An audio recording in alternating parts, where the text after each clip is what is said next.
주님을 찬양합니다. 우리 주님의 은혜와 평강이 넘치기를 빕니다. 우리가 살면서 인생의 많은 문제들에 맞닥뜨리게 됩니다.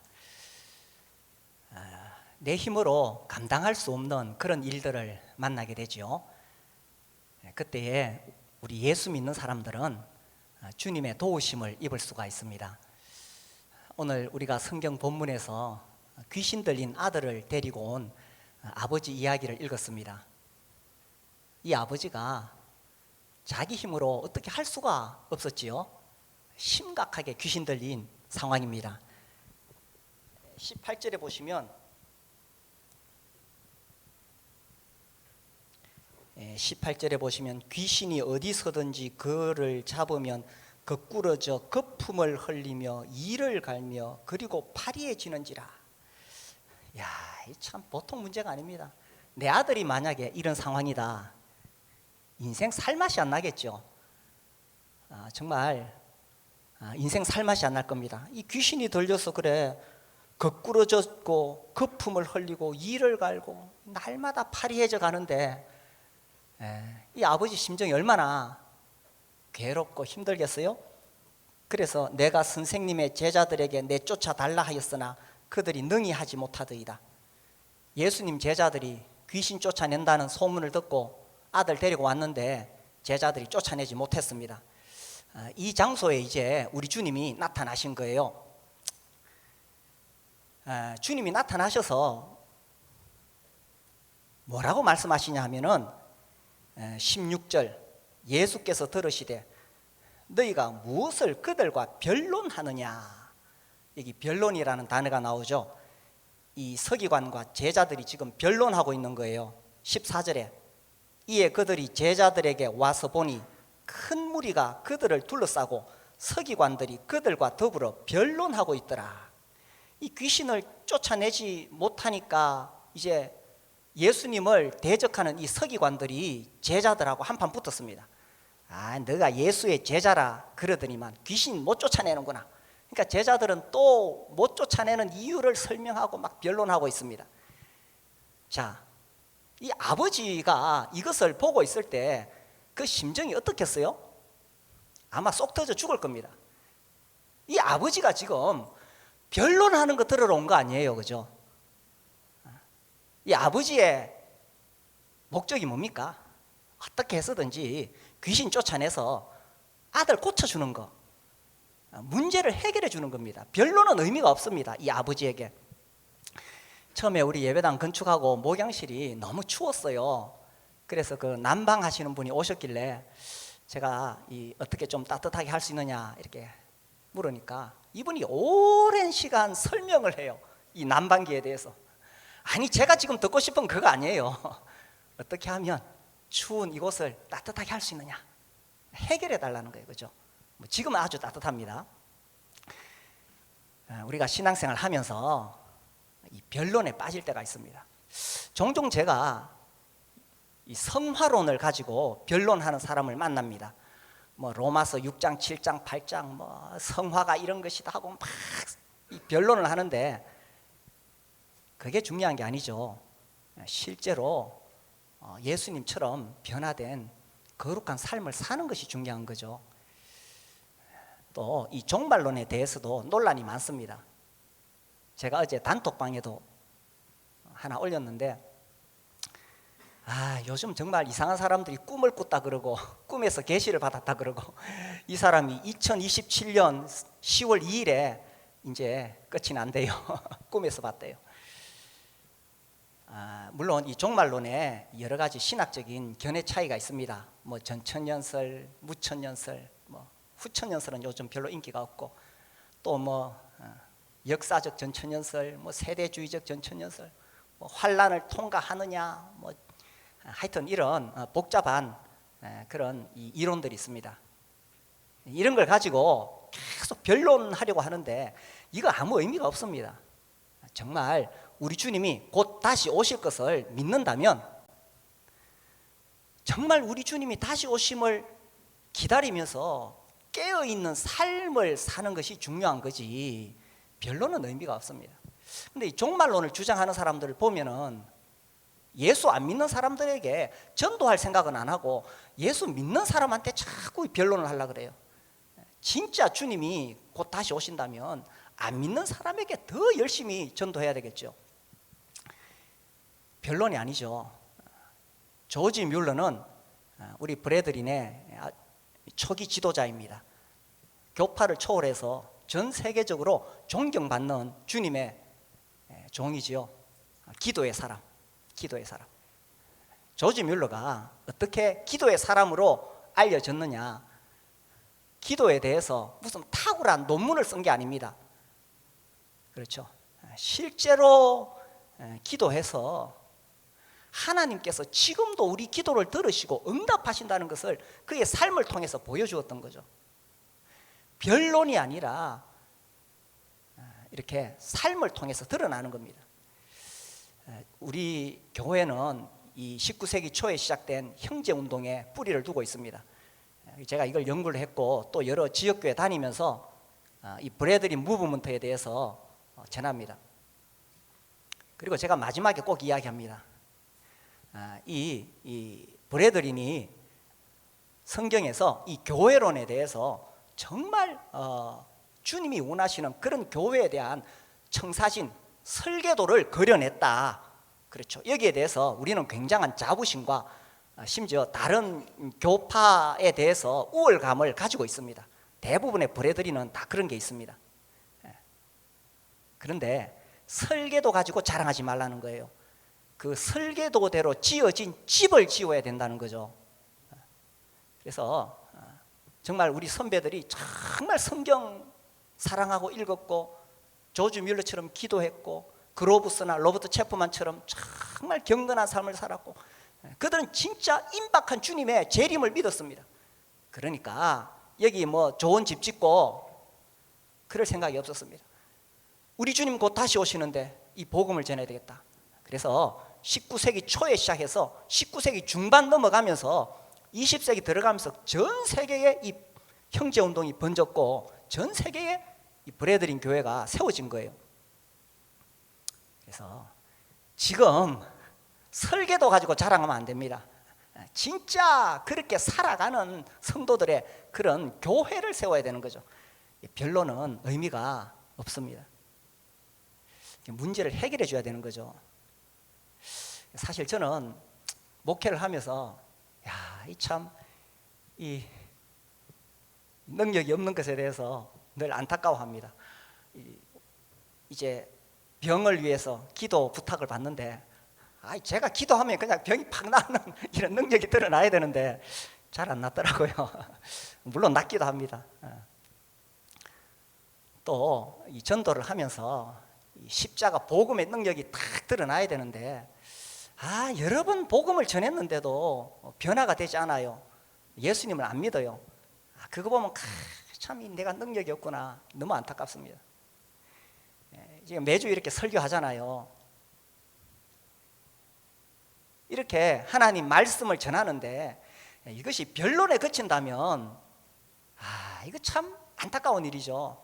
진짜 이 하나님 말씀을 듣고 막 이렇게 마음에 도전이 돼서 변화가 일어나는 그런 능력이 돼야 되는데 말이죠. 히틀러 참 대단한 사람이죠. 사실 히틀러는 악의 화신입니다. 그죠? 2차 세계대전 일으켜서 얼마나 많은 사람들을 죽였어요. 그런데 아무튼 이 히틀러가 이 연설하는 데 있어서는 아주 탁월한 사람이었습니다. 그가 연설을 해가지고 독일 국민들 마음을 확 사로잡았잖아요. 물론 이렇게 치우친 잘못된 그런 민족의식, 애국주의를 말한 것은 잘못이죠. 아무튼 사람들을 변화시키는 능력이 있었습니다. 물론 이 설교는 연설과는 다릅니다. 이 설교는 성령의 감동, 감화가 있어야 되는 거죠. 그래서 저도 늘 그런 생각을 합니다. 오늘도 이렇게 하나님 말씀을 전하는데 이 하나님 말씀 듣고는 이것이 변론에 그칠 것인가? 아무리 논리 정연해도 변론에 그치는 것은 의미 없습니다. 오히려 좀 앞뒤 안 맞고 뒤죽박죽해도 제가 막 책상을 치면서 고함을 지르고 무식하게 할지라도 변화가 일어나는 게 이게 설교의 목적이잖아요. 지금 이 아버지가 변론에 관심 없지요. 어떻게 해서든지 자기 아들 고쳐달라는 겁니다. 그렇죠? 이 목장에 오는 사람들도 마찬가지입니다. 목장에서 뭐 이 사람들이 와가지고 막 이런저런 질문하잖아요. 거기서 변론할 필요 전혀 없습니다.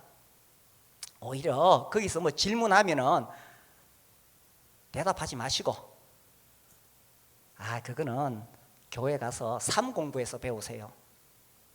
이게 지혜로운 방법입니다. 신앙생활 10년, 20년 하면 웬만한 질문은 다 대답하시잖아요. 우리 성도들 다 그런 수준입니다. 다 우리 성도들 그 정도 수준 됩니다만은 거기서 답을 주지 마세요. 거기서 또 변론할 필요는 더더욱 없고, 거기서 삶 공부를 소개해야 이 사람이 교회에 연결이 되는, 이게 매개가 되는 거예요. 이 목장에 나오는 사람에게 막 설명하고 막 설명을 해서 이 사람이 변화되지 않습니다. 그 사람에게 필요한 것은 정말 예수님 만나는 거잖아요. 예수님의 사랑을 경험하는 겁니다. 그래서 우리가 거기서 섬기죠. 그리고 하나님 살아 계시다는 것을 경험하는 거잖아요. 어떻게 경험합니까? 그가 가지고 있는 문제들에 대해서 이 목장 식구들이 정말 힘을 모아 기도해가지고 기도가 응답이 되어질 때, 하나님 살아계시는구나, 이것이 쌓여서 이제 하나님 앞에 돌아올 수 있는 기회가 되는 거죠. 그래서 목장에서는 뭐 변론하고 설명하고 이런 게 아니라 정말 우리 주님의 사랑을 경험할 수 있게 해주시고, 하나님 살아계시다는 하나님의 능력을 경험할 수 있도록 해주는 게 목장이거든요. 그래서 이 변론이 아니라 이 문제를 해결할 수 있는 능력이 우리 예수 믿는 사람에게 필요하다는 겁니다. 아버지는 변론에 관심 없어요. 어쨌든간 내 아들 고쳐달라는 겁니다. 그런데 그런 능력이, 문제 해결할 수 있는 능력이 어디서 오느냐 하는 것입니다. 어디서 오느냐?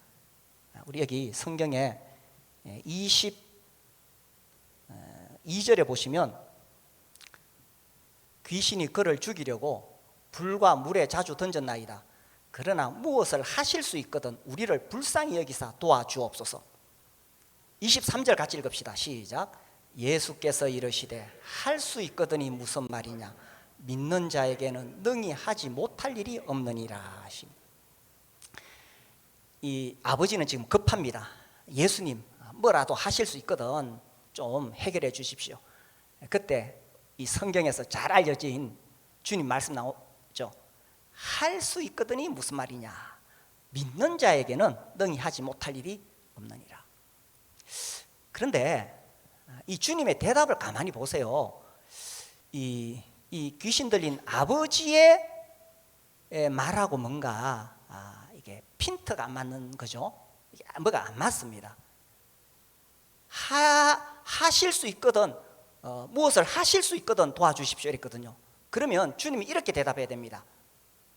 할 수 있거든이 무슨 말이냐, 나에게는 능히 하지 못할 일이 없느니라.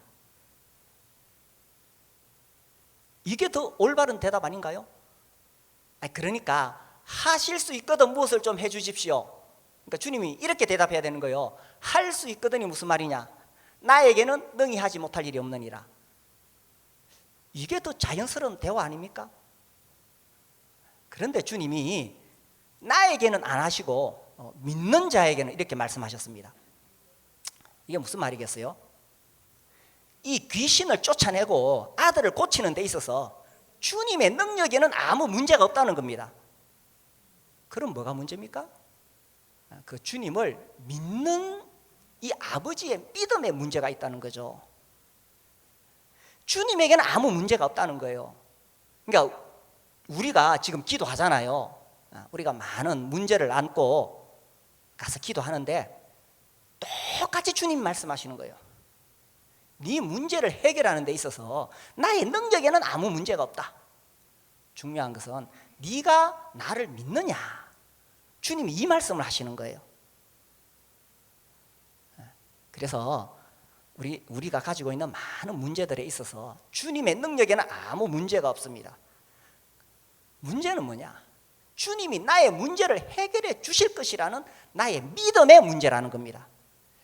그래서 이제 우리 청년들은 취업도 해야 되고 결혼도 해야 되고 많은 인생의 문제들이 있죠. 또 뭐 자녀를 키워야 되는 자녀 양육의 문제가 있고 뭐 사업, 이 어려운 시대에 그런 문제들이 있고 또 나이 들면은 노후 문제가 있고 내 인생에 있어서 주님에게는 아무 문제가 없습니다. 중요한 것은 내가 정말 주님이 내 인생에 개입하시고 주님이 내 인생을 다스려 주시고 주님이 내 인생을 인도하시고 보호하실 것에 대한 나의 믿음의 문제라는 겁니다.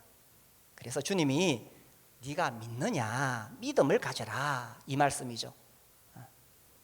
그래서 변론하지 말고 믿음을 가지라는 겁니다. 이 제자들이 변론을 했는데 무슨 변론을 했겠어요? 이 서기관들이, 예수님을 대적하는 서기관들이 비난했겠죠. 예수의 제자라더니만 뭐 저 귀신도 하나 못 쫓아내네. 그러니까 제자들이 무슨 변론했겠어요? 저 귀신을 쫓아내지 못하는 이유에 대해서 막 설명하고 변명하고 핑계거리를 대었을 겁니다. 이게 믿음이 없으면 변명하게 됩니다. 변론하게 됩니다. 믿음이 없으면요. 그죠? 예수 믿는 우리 가정이 왜 이렇게 화목하지 못하느냐? 자꾸 변론하려고 그러는 거예요. 우리 목장은 왜 전도를 못하느냐? 이 전도 못하는 이유를 자꾸 변론하려고 그래요. 우리 교회가 왜 부흥하지 못하느냐? 참 요즘 전도하기 참 어렵습니다. 그죠? 참 전도하기 어렵습니다. 이 사람들이 영적인 것에 관심이 없고, 그런데 주님은 전도하라고 하시고, 그래서 뭐 우리가 여러 가지 핑계를 댈 수 있습니다. 현대인들은 영적인 것에 관심이 없어요. 또 뭐 그죠? 뭐 온갖 핑계를 다 댈 수 있습니다. 뭐 심지어 우리는 장로교라 아니라서 알려지지 않아서, 그 다 변론에 불과해요. 참 전도하기 어려운데 제가 늘 붙잡고 기도하는 말씀이 있습니다. 사도행전 13장 48절 말씀. 그 앞에 쭉 지나가고 후반부에 보면 영생을 주시기로 작정된 자는 다 믿더라. 그죠? 보세요. 이쪽으로 올라가면 저기 세천, 저리 넘어가면 서재가 있습니다. 이쪽으로 가면 저 위로 가면 성주가 있고, 여기 우리 다사 지역 시내로 나가면 성서, 또 대구 시내가 있는데 정말 아파트들이 빽빽하게 들어서 있습니다. 그죠? 이 다사만 해도 벌써 10만 명. 저 많은 사람들 중에 하나님께서 영생을 주시기로 작정된 자가 있겠어요, 없겠어요? 얼마든지 있습니다. 그래서 우리가 이렇게 기도할 수 있습니다.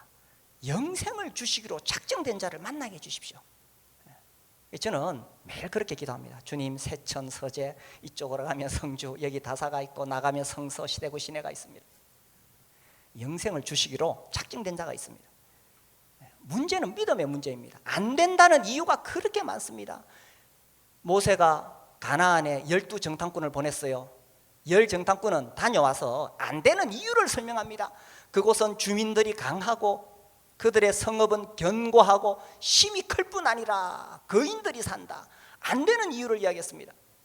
그러나 여호수아와 갈렙은 믿음을 이야기했죠. 하나님이 우리와 함께 하시면 우리가 능히 그 땅을 정복할 수 있다. 안 되는 이유를 자꾸 설명합니다. 사울의 군사들은 골리앗이 나타났을 때에 안 되는 이유를 설명했습니다. 골리앗의 키가 3m가 되고 뭐 그 거대한 체구의 갑옷이며 큰 창과 방패를 보니까 안 되는 이유를 설명했습니다. 다윗은 단순했습니다. 하나님을 믿는 믿음. 나는 네가 멸시하는 하나님의 이름으로 네게 나아가노라. 그래서 안 되는 이유를 자꾸 설명할 것이냐, 아니면 하나님을 믿는 믿음을 가질 것이냐 하는 겁니다. 하나님의 능력에는 아무 문제가 없어요. 중요한 것은 내가 믿음을 가지느냐. 어떤 사람이 토끼 잡으러 갔는데 하루 종일 돌아다니고는 못 잡아왔어. 토끼를 왜 못 잡았느냐 물으니까 할 말이 많아요. 그놈의 토끼가 귀가 얼마나 밝은지 조그만 뽀시락거려도 도망가 버려요. 그놈의 토끼가 눈이 얼마나 밝은지 참 멀리서도 보고 인교척이 나면은 달아나요. 그 뒷다리가 얼마나 힘이 좋은지 쫓아가면은 금세 산 위로 도망가 버려요. 이 사람은 평생 토끼 못 잡습니다. 평생 토끼 못 잡습니다. 안 되는 이유를 계속 설명하면 평생 불가능한 인생밖에 살 수밖에 없다는 거죠. 그래서 예수 믿는 사람들은 믿음으로 산다는 겁니다. 교회에서 사역을 제안할 때도 이런 일 좀 맡아주십시오. 안 되는 이유 많지요. 아이고 내가 지금 사업이 너무 바빠요. 아이고 내가 나이가 들어서 힘이 없어요. 아이고 우리 자녀들이 어려서 자녀들 돌봐야 돼요. 나는 자격이 없어요. 안 되는 이유가 많습니다. 그래서 안 되는 이유를 이야기할 것이 아니라 주님이 할 수 있거든이 무슨 말이냐, 믿는 자에게는 능히 하지 못할 일이 없느니라. 중요한 것은 믿음의 문제라는 겁니다. 히브리서 11장 6절 말씀 잘 아시죠? 믿음이 없이는 하나님을 기쁘시게 하지 못하나니. 하나님을 찾는 자는 그가 반드시 계신 것과 또한 자기를 찾는 자에게 상 주시는 이심을 믿어야 할지니라. 그래서 우리가 주님을 찾을 때에 주님이 내 인생에 개입하실 것을 믿는 것, 이 믿음이 중요한 거지 하나님에게는 아무 문제가 없다는 겁니다. 우리 인생 앞에 많은 문제들이 있죠. 그 문제들 한번 떠올려 보십시오. 그 문제가 큰가, 하나님이 크신가. 그래서 산이 크다고 불평하지 말고 그 오엘 조스틴 우리하고 좀 많이 다릅니다만은 아무튼 그분이 유명한 말을 하셨죠. 산이 크다고 불평하지 말고 산을 향하여 하나님이 얼마나 크신지를 선포하라. 그래서 믿음의 문제입니다. 그래서 취업 또 사업, 자녀들 현실을 보면 정말 희망이 없어 보입니다. 사춘기를 지나고 이 자녀들이 자라가는데 그죠? 현실을 보면 참 빛이 없어 보일 수 있습니다. 이 살면서 제일 어려운 게 자식 문제잖아요. 그런데 가만히 보세요. 자녀에게 아무 문제 없습니다. 그죠? 나의 믿음의 문제입니다. 나의 믿음의 문제. 제가 이것을 깊이 깨달았습니다. 나의 믿음의 문제입니다. 우리 자녀가 지금은 비록 사춘기 지나면서 혼란스럽지만 이 자녀가 잘 자라서 결국은 이 사회에서도 잘 자라갈 것이요, 주님의 교회에서 하나님의 일꾼이 될 것입니다. 나의 믿음의 문제입니다. 나의 믿음의 문제입니다. 그래서 지금 현실의 그 어려운 상황들, 내가 처한 환경이나 우리 사춘기 자녀들이나 이것을 보고 낙심할 것이 아니라 나의 믿음의 문제입니다. 나만 믿음을 가지면 됩니다. 그러면 주님께서 그렇게 해주실 것입니다. 그래서 우리가 수많은 문제들이 있는데 주님의 말씀 그죠? 할 수 있거든이 무슨 말이냐, 내게는 능치 못할 일이 없느니라. 주님 그렇게 말씀하시지 않았어요? 그렇죠? 믿는 자에게는 능히 하지 못할 일이 없느니라. 아멘이십니까? 자, 이 믿음이 실제로 능력으로 드러나기 위해서는 어떻게 되느냐? 29절 말씀을 보겠습니다. 29절에 보시면은 우리 같이 한번 읽어봅시다. 시작. 이르시되 기도 외에 다른 것으로는 이런 종류가 나갈 수 없느니라 하시니라. 이 지금 이 센 귀신이 한 놈 들어왔는데 기도 외에 다른 것으로는 이런 종류가 나갈 수가 없습니다. 사실 기도죠, 그죠? 어떤 다른 어떤 방법, 어떤 프로그램, 교회도 마찬가지입니다, 그죠? 우리 어린이들 섬기는 교사들, 또 목장도 마찬가지입니다. 아무리 좋은 방법 동원하고 목장에서 아무리 좋은 음식 갖춰도 그걸로 해결 안 됩니다. 기도 외에는 기도 외에는 다른 것으로는 안 됩니다. 기도죠, 기도. 오늘 이 설교 제목이 하늘 보좌를 향해 달려가는 쌍두마차. 이게 제가 만들어낸 말이 아니고 100년 전에 살았던 E.M. 바운즈라는 사람이 있습니다. 이분이 정말 기도하는 사람인데 이분이 쓴 책이 많이 있어요. 그 중에 기도의 심장, 제가 지난주에 이 책을 2번 읽었습니다. 거기 2장에 보면 2장 그 소제목이 이거예요. 하늘 보좌를 향해 달려가는 쌍두마차. 그래서 믿음이 있어야 기도할 수 있다. 그렇죠? 믿음이 없으면 기도하지 않습니다. 믿음이 있어야 기도할 수 있다. 그리고 또 기도를 하면 믿음이 커진다는 것입니다. 자, 이 믿음이라는 것은 단순히 인간의 신념이나 어떤 각오나 또 뭐 긍정의 힘 이런 거 아닙니다. 이런 거 절대 아닙니다. 신념이 강한 사람이 있죠. 예를 들자면 뭐 정주영 회장님 같은 분, 그죠? 뭐 그 유명한 이야기 많이 있잖아요. 뭐 그 중에 뭐 500원 지폐하고 뭐 바닷가 모래사장 찍은 사진 들고 가가지고 그 뭐 영국 은행에서 돈 빌려가지고 조선소 지었다. 야, 그 정말 신화와 같은 이야기죠. 어떻게 그런 일을 할 수 있을까? 이분은 보통 사람에 비해서 아주 신념이 강한 사람입니다. 그런데 성경에서 말하는 믿음은 그런 게 아닙니다. 믿음은 한 인격체에 대한 신뢰를 말하는 거예요. 나 자신에게 있는 어떤 신념이 아니라 한 인격체, 바로 주님이죠. 그래서 주님에 대한 신뢰입니다. 그래서 그 인격체와의 만남이 바로 기도이죠. 기도. 그래서 기도는 내가 신뢰하는 그분, 내가 믿는 그분과의 만남입니다. 기도는 실컷 했는데 마음이 괴롭고 답답해서 막 실컷 막 뭐라고 하고 왔는데 누구한테 기도했는지 몰라. 그건 기도 아닙니다. 그건 주문 외우는 겁니다. 그건 단지 내 마음을 그냥 이렇게 호소했을 뿐입니다. 기도는 한 인격체와의 만남입니다. 바로 우리 주님을 대면해서 만나는 거죠. 그래서 그분을 만나서 그분에게 내 소원을 아뢰는 것, 이것이 이 기도이죠. 근데 처음에는 믿음이 작을 수가 있어요. 기도를 계속하면 이 믿음이 커집니다. 24절 보시면 24절에 곧 그 아이의 아버지가 소리를 질러 이르되 내가 믿나이다. 나의 믿음 없는 것을 도와주소서. 이 아버지가 예수님 말씀을 들었어요. 믿는 자에게는 능히 하지 못할 일이 없느니라. 그러니까 믿나이다. 이 지금 아버지 마음 얼마나 속이 타겠어요. 아들이 이런데, 그죠? 그래서 내가 믿나이다 외치고 보니까 자기한테 별로 믿음이 없거든.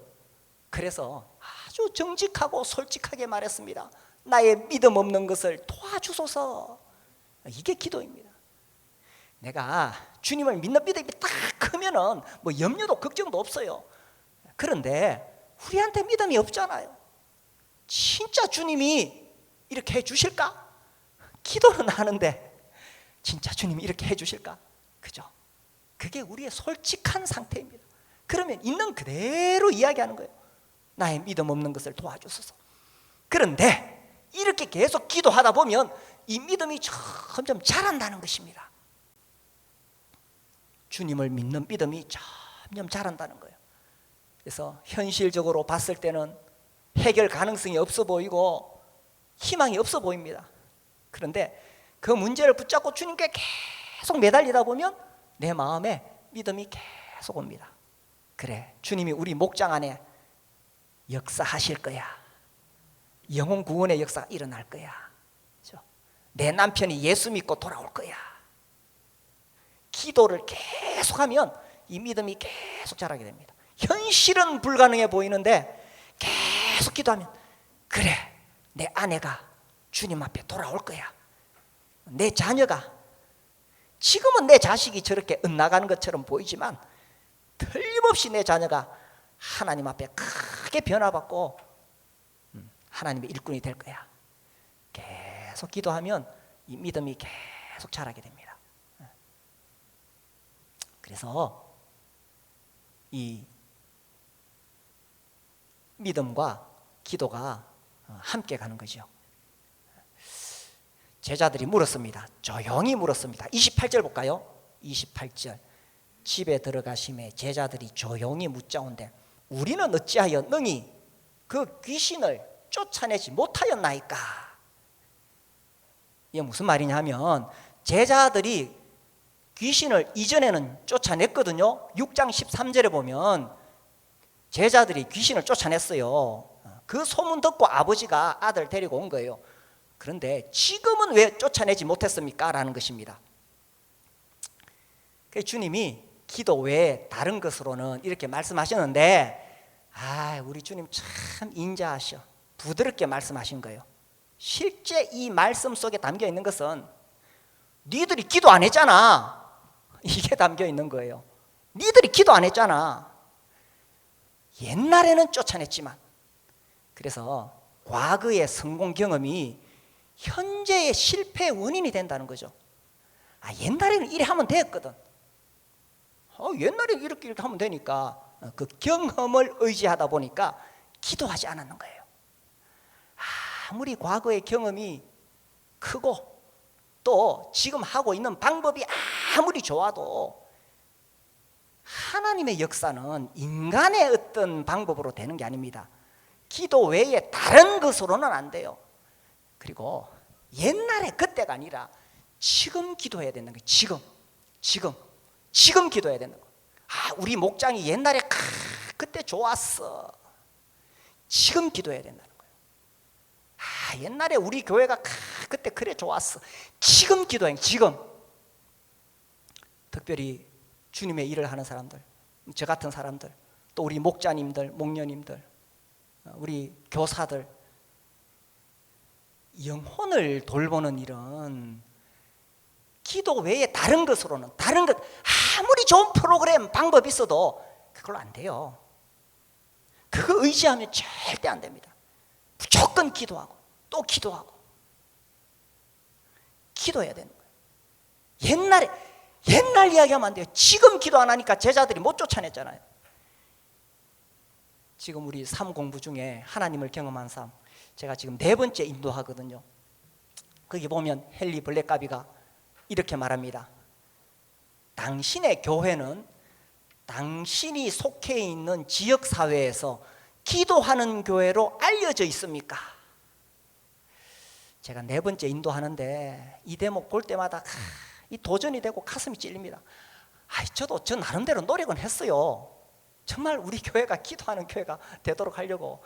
우리 교회가 뭐 새해마다 새해 특별 새벽 기도 하지요. 뭐 또 여름에도 기도회 하지요. 뭐 중보 기도팀 있지요. 지금은 또 시편 150일 해가지고 매일 아침 또 기도회 줌으로 하고 있잖아요. 당신의 교회가 기도하는 교회로 알려져 있습니까? 다음 중 고르시오. 이렇게 나와요. 그 책에 보면.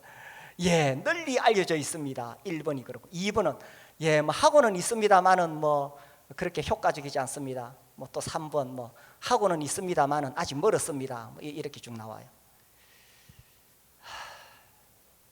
저도 정말 우리 교회가 기도하는 교회가 되도록 제가 설교도 수없이 하고 어떻게든 그렇게 해보려고 애를 씁니다. 그 이엠 바운저가 이런 말을 했어요. 목회는 믿음이 없는 죄인을 믿음과 기도로 충만한 성도로 바꾸는 것이다. 여기 우리 목자 목녀님들 다 목회하고 계시잖아요. 우리 교사들도 목회하고 있잖아요. 목회, 양들을 섬기는, 영혼을 섬기는. 그게 뭐냐? 믿음이 없는 죄인을 믿음과 기도로 충만한 성도로 바꾸는 것이다.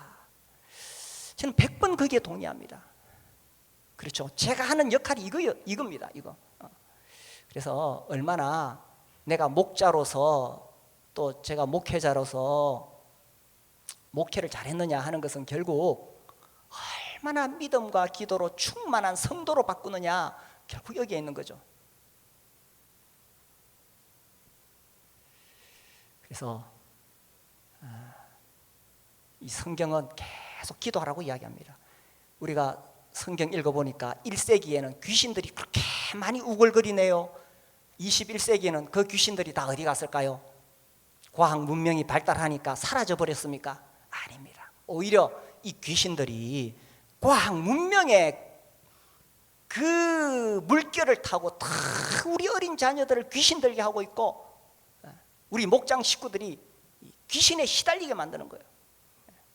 그래서 이 과학 문명의 그 흐름을 타고 하나님으로부터 멀어지게 하고, 그래서 우리가 기도하지 않을 수가 없는 거죠. 그래서 부모가 이 귀신들이 우글거리는 세상에 살아가고 있는 우리 자녀를 위해서 기도하지 않을 수가 없습니다. 우리 목자 목녀님들이 목장 식구들 위해서 기도하지 않을 수가 없는 거예요. 우리 교사들이 맡은 어린이들 청소년들 위해서 기도하지 않을 수가 없는 거예요. 이엠 바운즈는 심지어 말하기를 기도하지 않는 사람은 죄인이다. 그게 과한 말이 아니에요. 정말 예수 믿고 구원받은 사람은 영적으로 하나님을 향한 갈급함이 있기 때문에 기도하지 않을 수가 없습니다. 그래서 성경은 깨어서 기도하라고 계속 말씀하십니다. 우리 성경 에베소서 6장 18절 볼까요? 예, 에베소서 6장 18절 스크린에 좀 띄워주세요.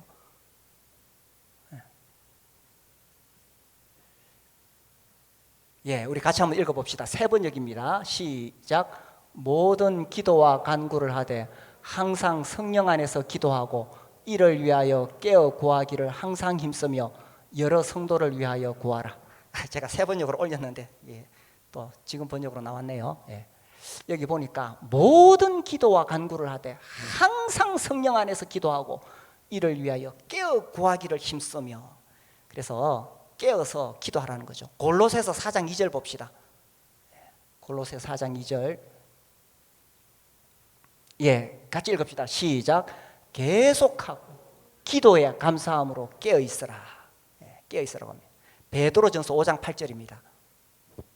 시작. 근신하라 깨어라 너희 대적 마귀가 우는 사자같이 두루 다니며 삼킬 자를 찾느니. 성경은 정신 차려라, 깨어 있어라, 계속 기도하라고 이야기하십니다. 우리 주님도 새벽 오히려 미명에, 지금 개정판에 새벽 오히려 밝기 전에 예수께서 일어나 나가 한적한 곳으로 가사, 마가복음 1장 35절이죠. 한적한 곳으로 가사 거기서 기도하시더니 우리 주님도 그렇게 기도하셨습니다. 주님이 기도할 필요가 어디 있겠어요? 그러나 목자로 오신 그 주님은 기도할 수밖에 없었습니다.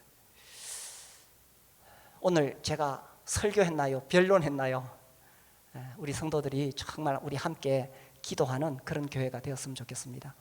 특별히 우리 목자 목녀님들이 또 우리 부모님들이 정말 이 내가 맡은 영혼들을 위해서 간절히 기도하는 그런 교회가 되었습니다. 그래서요, 좀 지나면 우리 지역 사회에서, 이 다사에서 우리가 정말 기도하는 교회로 알려졌으면 좋겠습니다. 그래서 우리가 깨어서 기도하도록 합시다. 우리 함께 기도하겠습니다. 우리 일어나서 기도할까요? 우리 가정의 어린 자녀들 위해서, 또 우리 목장 식구들을 위해서 우리 잠시 기도하겠습니다. 아버지 하나님, 이 악한 영들이 정말